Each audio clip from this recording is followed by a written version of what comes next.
beaucoup de colère, d'incompréhension, de questionnement par rapport à cette scène tragique qui s'est déroulée un peu plus tôt aujourd'hui dans les rues de Minneapolis. Vous allez revoir la scène, Audrey, c'est la police, donc ICE, la police anti-immigration des États-Unis, qui est présente à Minneapolis, au Minnesota, depuis un certain temps maintenant. Des agents ont mené une opération dans les rues, se sont approchés du véhicule. À l'intérieur, il y avait cette dame de 37 ans qui, à l'approche des policiers, a quitté vers la droite. Vous voyez l'agent qui s'approche d'elle. Les autorités américaines, l'administration Trump défend les coups de feu ce soir en disant qu'il s'agit de légitime défense. Or, on voit clairement sur les images que la dame se dirige en direction opposée du policier et qu'à un certain moment, il tire son arme de service et abat cette dame de 37 ans. Beaucoup de colère ce soir à Minneapolis. Vous allez entendre le maire de la ville, également le gouverneur Tim Walz, qui indiquait à Donald Trump, à ICE, à son administration, de quitter l'État du Minnesota, que ses agents ne sont plus les bienvenus dans les rues de la ville. To ICE, get the fuck out of Minneapolis. We do not want you here. Your stated reason for being in this city is to create some kind of safety, and you are doing exactly the opposite. To Donald Trump and Kristi Noem, you've done enough.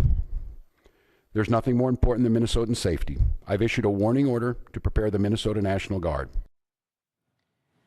Et Étienne, l'administration Trump assure que le geste était justifié, parle de terrorisme intérieur. C'est l'argumentaire, donc la justification de l'administration Trump. Vous voyez, Audrey, un extrait d'un message publié par le président américain Donald Trump quelques minutes après que les coups de feu aient été tirés. Il ne condamne pas les gestes de ICE, indique plutôt que la femme qui criait qu'on entendait dans la vidéo était manifestement une agitatrice professionnelle, selon le président, et que la conductrice de la voiture, qui malheureusement a perdu la vie, se comportait de manière très désordonnée, faisant obstruction et opposant une résistance à cet agent qui, selon le président, n'a pas eu le choix d'ouvrir le feu. Un peu plus tôt ce soir également, il y a Kristi Noem, qui est la secrétaire à la sécurité intérieure des États-Unis, qui, tout au long de la journée, a défendu donc les gestes de ce policier, de cette escouade anti-immigration. Et encore ce soir, persiste et signe, c'était la seule chose à faire pour réprimer les immigrants illégaux. Écoutez bien ce qu'elle avait à dire.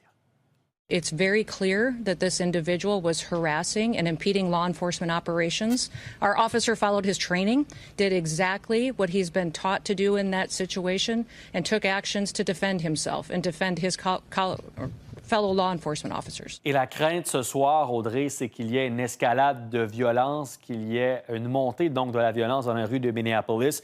Le gouverneur Tim Walz a lancé un appel au calme. Et ce qui frustre énormément les gens du secteur, dont ces scènes qu'on voit des gaz lacrymogènes qui sont lancés, c'est que l'endroit où cette dame de 37 ans a été tuée, c'est à moins de 2 kilomètres où George Floyd a été tué par un policier. Rappelez-vous, en 2020, un policier qui avait mis un genou sur son visage, l'avait mentionné qu'il ne pouvait plus respirer. Donc, en quelques années à peine, 2 tristes incidents, événements impliquant les policiers dans le même secteur, dans le même quartier de Minneapolis au Minnesota.